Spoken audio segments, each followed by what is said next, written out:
आपने विवाह क्यों किया?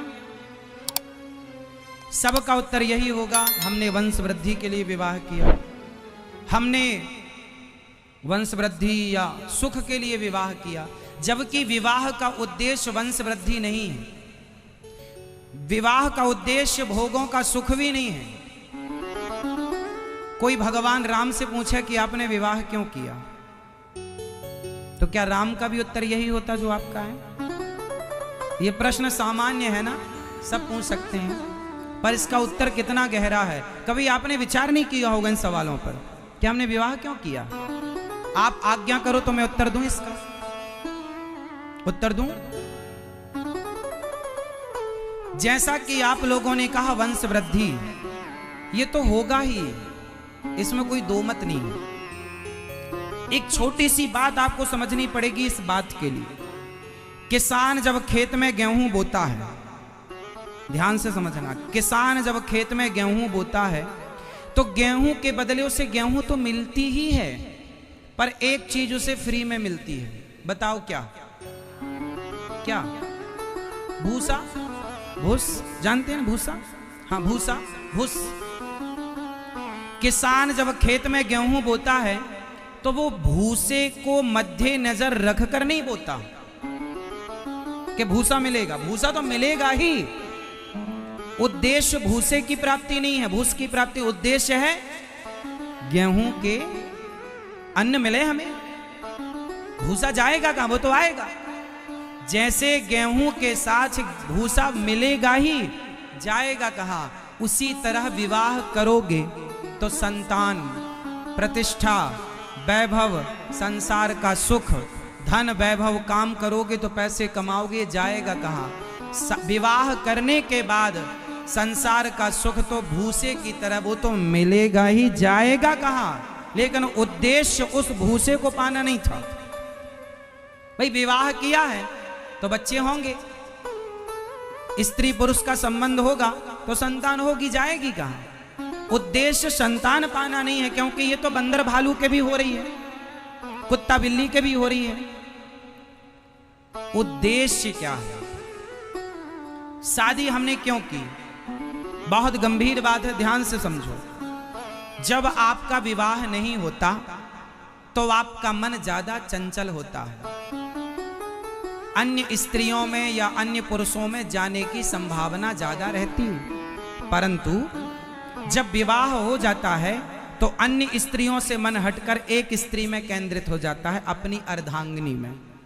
तो आपकी पत्नी पहला काम तो ये करती है कि आपके मन को कंट्रोल करती है।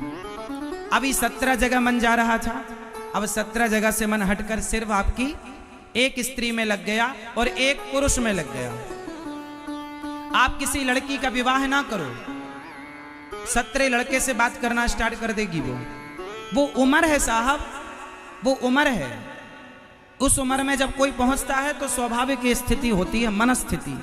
इसलिए हमारे बाप दादों ने परंपरा बनाई कि समय पर विवाह हो जाए, क्योंकि समय पर आप अपने मन को कंट्रोल कर लें। तो जो आपका 17 जगह मन जा रहा था वो सब जगह से मन हटकर एक स्त्री और एक पुरुष में लग गए। अब आप उसमें लग गए, मतलब आपके मन को कंट्रोल करने में आपकी पत्नी या आपका पति आपका सहायक है या नहीं?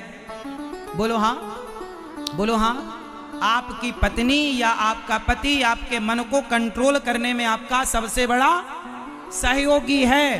तो आपके मन को जब अपनी पत्नी और पति में लगा, फिर आप दोनों ने क्या किया? संसार का सुख देखा, भोगा, कितना मजा है, कितना सुख है, अनुभव लिया। उसके बाद क्या हुआ? आपको संतान हो गई, फिर आपने बच्चे से प्यार किया, बच्चे को पढ़ाया लिखाया। तो आप क्या था? जो 17 जगह मन था, अब आप एक जिम्मेदार हो गए कि पत्नी में पत्नी है, जिम्मेदारी है, माँ है, जिम्मेदारी है, बाप है, बेटा है, पढ़ाना लिखा, एक जिम्मेदार आप मैच्योर होते गए। पढ़ाई लिखाई करके आप बच्चों को योग्य बनाते हैं, मतलब आपका मन संसार में ना लगे विषयों। आप किसी आदमी का सुनो, किसी लड़के का मेरठ में विवाह ना होता हो और यदि वो सत्संगी नहीं, यदि सत्संगी है तब तो वो साधु हो सकता है, समझो। यदि वो आध्यात्म से जुड़ा है तब तो वो साधु हो सकता है, और यदि कोई आध्यात्म से नहीं जुड़ा, सत्संग से नहीं जुड़ा और शादी नहीं हो रही है तो वो अपने आप वैश्यागामी हो जाएगा। बोलो हाँ, बोलो हाँ। वो वैश्यागामी हो जाएगा। वो वैश्यागामी ना हो इसलिए विवाह करा दिया जाता है। तो तुम्हारी पत्नी तुम्हारे मन को कंट्रोल करने में सहायक है, तुम्हारा पति तुम्हारे मन को कंट्रोल करने में सहायक है। तुम्हारा मन यहाँ वहाँ जाएगा, समाज में बदनामी होगी, तुम्हारा अपयश बढ़ेगा। अपयश ना हो इसलिए तुम्हारी पत्नी सहायक है। फिर दोनों पति पत्नी मिलकर, हमारे यहाँ जब भी यज्ञ होता है तो यज्ञ का अधिकार गृहस्थ को है। बोलो हाँ। यदि आपकी पत्नी नहीं है तो आपको यज्ञ में बैठने नहीं मिलेगा। बोलो हाँ। हाँ, जब राम का यज्ञ हुआ, भगवान राम ने यज्ञ किया, उस यज्ञ में जब माता सीता वनवास में थी तो राम से कहा गया वशिष्ठ जी के द्वारा आप यज्ञ नहीं कर सकते, पहले सीता को लाओ। राम बोले कैसे लाएं, वो तो वनवास में है।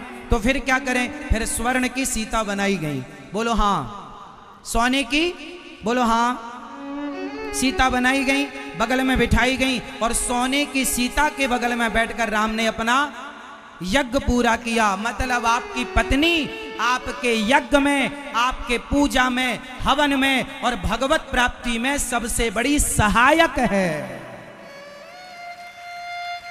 तो हमने विवाह क्यों किया, ताकि हमें यज्ञ का अधिकार मिल सके, ताकि हमें यज्ञ का जोर से। आपका विवाह नहीं हुआ तो आप यज्ञ के अधिकारी नहीं हैं, या फिर आपको संत होना चाहिए तब आपको अधिकार मिलेगा। आप संत नहीं हैं, आप गृहस्थ नहीं हैं तो आपको यज्ञ का अधिकार नहीं है। ब्रह्मचारी बच्चों को यज्ञ में नहीं बैठने दिया जाता। तुम अपने माँ बाप को लाओ। बात सही है या गलत है? तो आपकी पत्नी, आपके पति आपके केवल भोगी के साथी नहीं है, संतान के बढ़ोतरी के लिए साथी नहीं है, बल्कि आपकी पति और पत्नी दोनों मिलकर कंधे से कंधा मिलाकर आप दोनों भगवान की ओर बढ़ेंगे। भगवत प्राप्ति में हमारी पत्नी और हमारा पति सहयोगी है। इसलिए दोनों को भगवान की शरण में जाना चाहिए, दोनों को कीर्तन करना चाहिए, दोनों को समय निकाल कर कीर्तन करना चाहिए। यही गृहस्थ धर्म है। और द्वार पे आए अतिथि तो भरपेट भोजन कराओ, द्वार पे आए जीव जंतु, कुत्ता आए तो रोटी खिलाओ, आखिरी गाय आए तो रोटी खवाओ, चींटी को दाना डालो, पक्षियों को पानी रखो छत पर। ये गृहस्थों का धर्म। सत्य बोलो, दया रखो, दोनों पति पत्नी भगवान का कीर्तन करो, सेवा करो संत समाज की, समाज की दीन दुखियों की। ये गृहस्थ इतना मस्त गृहस्थ धर्म है साहब, यदि निभ जाए तो। इसलिए गृहस्थों के घर भगवान पैदा भये, संतों के घर भगवान पैदा ना भये। दशरथ कौशल्या जी की गृहस्थी में राम प्रकट हो गए। वसुदेव देवकी गृहस्थी, वसुदेव देवकी की गृहस्थी में भगवान श्री कृष्ण पैदा हो गए। गृहस्थी 4 आश्रम होते हैं, ब्रह्मचर्य, गृहस्थ, वानप्रस्थ, सन्यास। इन चारों में सर्वश्रेष्ठ आश्रम होता है गृहस्थ आश्रम। पर जब ठीक से चले तब। तुम पत्नी को दिन भर मारो, दिन भर डांटो, दिन भर गालियां दो, ये गृहस्थों के लक्षण नहीं है। नारी का सम्मान करो, नारी का लक्ष्मी की तरह आदर करो। पुरुष को अपने पति की आज्ञा भगवत आज्ञा है ये मानकर चलो। पत्नी को कभी रुलाओ मत, सताओ मत। अपने घर की गृहिणी को सदा खुश रखो और भोग विलास से मन हटाओ और गोविंद में लगाओ। वरना तुम 90 साल के हो जाना, 95 के हो जाना, 99 के हो जाना, तो भी तुम अपने भोगों पर कंट्रोल ना कर पाओगे। तुम्हारी इच्छाएं, तुम मर जाओगे। जिस दिन तुम मरोगे उस दिन भी तुम्हारा मन तुम्हें भोगों की ओर ले जाएगा। ये माया इतनी प्रबल है साहब, इसलिए जो भगवान की शरण में जाता है वही इन माया से बच पाता है, वरना भोगी बन करके मर जाओगे। इच्छाएं पूरी हो गई हो किसी की तो मुझे बताओ, तुम और कर लेना पूरी, फिर बताना मिलना 4 साल बाद हमें, हम फिर आएंगे मेरठ, बताना इच्छाएं पूरी हुई। जिस दिन तुम मरोगे उसके एक दिन पहले भी अपने आप से सवाल करना, क्यों मन पूरा हुआ, इच्छाएं पूरी हुई? तो आपके अंदर से आवाज आएगी अभी नहीं। ये ठगता है तुम्हें मन तुम्हारा, और तुम्हें लगता है कि हम संसार के लोगों से दुखी हैं। ना जी, आप अपने मन की तमाम इच्छाओं से दुखी। तो अब बताओ, आपने विवाह क्यों किया? विवाह का सही उद्देश्य क्या है? जो आप बता रहे थे वो, या जो हमने कहा वो? बताओ। जो आपने कहा वो भी सही है, गलत नहीं है, लेकिन वो तो हो गई, जाएगा। मुख्य उद्देश्य है भगवत प्राप्ति, ईश्वर की प्राप्ति। यदि तुमने गृहस्थ में रहकर भगवान को नहीं पाया, सोचो तो क्या पाया? चलो एक छोटी सी कथा मैं आपको सुनाता हूं इस बात को समझाने के लिए। एक पिता ने, मेरठ के एक पिता थे, आपके मेरठ में एक पिताजी थे, हो सकता है आप थे। एक पिता ने अपने बेटे को 100 रुपए दिया, जाओ ए बेटा ये 100 रुपए लो और जाओ जरा बाजार से ना ताजे ताजे फल लेकर आओ। एक पिता ने अपने बेटे को 100 रुपए दिया। कहानी ध्यान से सुनना, आखिरी में पूछूंगा मैं आप सबसे। एक पिता ने बेटे को कितने रुपए दिया? बाजार भेजा, जाओ मस्त ताजे ताजे मौसमी फल लेकर आओ। जाओ, आम का सीजन है, जाओ आम लाना, जामुन का सीजन है, जामुन लाना, लीची का सीजन है, लीची लाना, जो जो सीजन चल रहा सब फल लाना, जाओ 100 रुपए। अब बेटा मेरठ की बाजार में गया। संयोग देखना कि उस दिन वहां पर एक मंदारी आया था बंदर को नचाने। ये छोरा गया 100 रुपए लेकर और वो खेल देखने लगा, बंदर वाला। नाच बंदर नाच, ससुराल जाएगा तो कहाँ बैठेगा? वहां बैठूंगा। कैसे जाएगा? गाड़ी से जाएगा। जब बंदर का नाच पूरा हुआ तो ये जो बेटा था 100 रुपए लेकर गया, ये उस नाच से बड़ा प्रभावित हुआ। इसको लगा कि वाह बंदर इतना बढ़िया। अब बंदर ने कटोरा उठाया, सबसे मांगा, तो इसने 100 रुपए जो पिता ने दिए थे इसने बंदर के कटोरे में डाल दिए। अब मंदारी तो चला गया। अब जब मंदारी गया तो इसे याद आया कि मुझे तो पिता ने भेजा था। अच्छा, पिता ने 100 रुपए दी, अब तो 100 रुपए चले गए। अब जब तक उसे याद आई तब तक दुकानें बंद हो चुकी थी, शाम हो चुकी थी, रात हो चुकी थी। खाली हाथ चला गया। पिता ने पूछा लाए फल? बोले नहीं मिले, दुकानें बंद हो गई थी। पिता ने कहा तू तो समय से गया था, दुकानें तो खुली होनी चाहिए। बोले पिताजी वो पैसे, चलो पिता ने कहा चल पैसे, यदि तुझे फल नहीं मिले तो पैसे वापस कर। चल पिताजी, पैसे भी खर्च हो गए, पैसे भी खर्च हो गए, और जिस काम के लिए गया था वो काम भी नहीं हुआ, है ना? अब इसको ध्यान से समझो। एक पिता ने बेटे को 100 रुपए देकर बाजार भेजा। वो पिता कौन है? वो पिता है परम पिता परमात्मा। आपको 100 रुपए देकर बाजार, संसारिक बाजार है, और 100 रुपए मतलब 100 वर्ष की उम्र। आपको भगवान ने कितनी आयु दी है? 100, लगभग 100। हमें परमात्मा ने संसार में भेजा है 100 रुपए देकर। 100 रुपए मतलब 100 वर्ष की आयु लेकर हम आए इस बाजार में। क्या करने भेजा? पिता ने भेजा था अच्छे अच्छे फल लाना, मीन्स अच्छे अच्छे कर्मों के फल। अच्छे कर्म करो और अच्छे अच्छे कर्मों के फल लाओ, 100 रुपए में लाना है। 100 साल में तुम्हें अच्छे अच्छे कर्म करना है। लेकिन हम यहाँ कहाँ उलझ गए? मंदारी के खेल में। ये मंदारी का खेल क्या है? ये मंदारी का खेल क्या है? बोले पत्नी नचाती है पति को, पति नचाता है पत्नी को, पति पत्नी दोनों नचाते हैं बच्चे को। नाच बेटा नाच, पैसा दूं 5, नाच बेटा नाच। पति नचाता है पत्नी को, तुम नाच के दिखाओ। पत्नी नचाती है, तुम नाच के दिखाओ। तो हम गृहस्थ में क्या कर रहे हैं? नाच रहे हैं। सवेरे से शाम तक क्या कर रहे हैं? नाच रहे हैं। और इसी नाचने में आपके कितने रुपए खर्च हो गए? 100 वर्ष की उम्र आपकी जिम्मेदारियों का बोझ ढोते ढोते निकल गई। आप आए किसके लिए थे? अच्छे कर्म करने, लेकिन अच्छे कर्म तो कुछ हुए नहीं, और जिम्मेदारियों के बोझ तले दब गए। और पत्नी और बच्चों के इनकी सेवा में आपकी सारे 100 रुपए खर्च हो गए। बच्चों को पढ़ाते लिखाते, है ना, सब करते करते आपका बुढ़ापा आ गया। अब विदाई हो रही है, चलो अब भगवान के पास जाओगे। भगवान बोलेंगे फल लाए?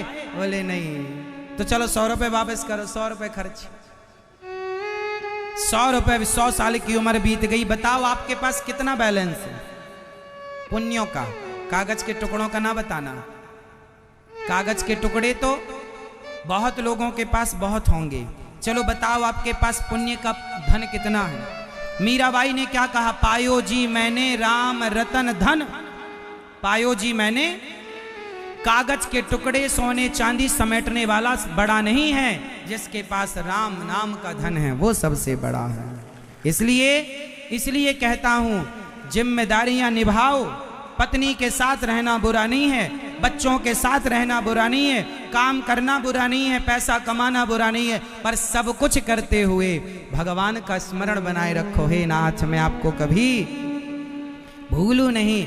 हर समय भगवान की शरण में रहो, भगवान का चिंतन करते रहो, भगवान को अपना सर्वस्व मानते रहो। नाथ सकल संपदा तुम्हारी, हे प्रभु सब कुछ आपका है, मैं आपका हूँ। बोलो हे श्रीमन नारायण, मैं जैसा हूँ, मैं जैसी हूँ आपकी हूँ। बस आप इतना भी कहते रहो। आप गाड़ी चला रहे हैं, बस कहते रहो हे प्रभु हम जैसे हैं आपके हैं, हे नाथ हम जैसे। इतना भी कहते रहो तो गति है।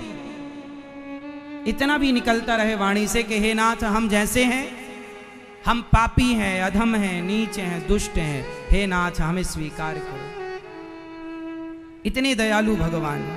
तो पति सुंदर तरीके से गृहस्थी चलाए और पत्नी, इसलिए हम कहते हैं दोनों गृहस्थ मिलकर गृहस्थी मस्त चलाना, सेवा करना, अपने धन को धर्म से जोड़ना। ये दास अनिरुद्ध, हम भी गृहस्थी हैं आप लोगों की तरह। हमारी भी माँ है, पिता है, हम भी गृहस्थ में हैं, लेकिन हम गृहस्थ में रहते हुए भी वो सारे कार्य करते हैं जो गृहस्थ को करने चाहिए। हम भी आपकी तरह आम मानव, आम व्यक्ति हैं, आम पब्लिक है, कोई अलग से नहीं, हम टपके हुए आकाश से, आपकी तरह खाते खेलते सब आपकी तरह।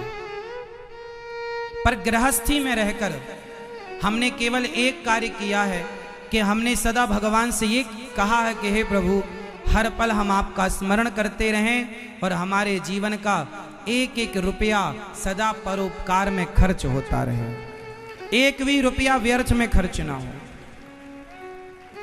एक बात बताऊं मेरी मां,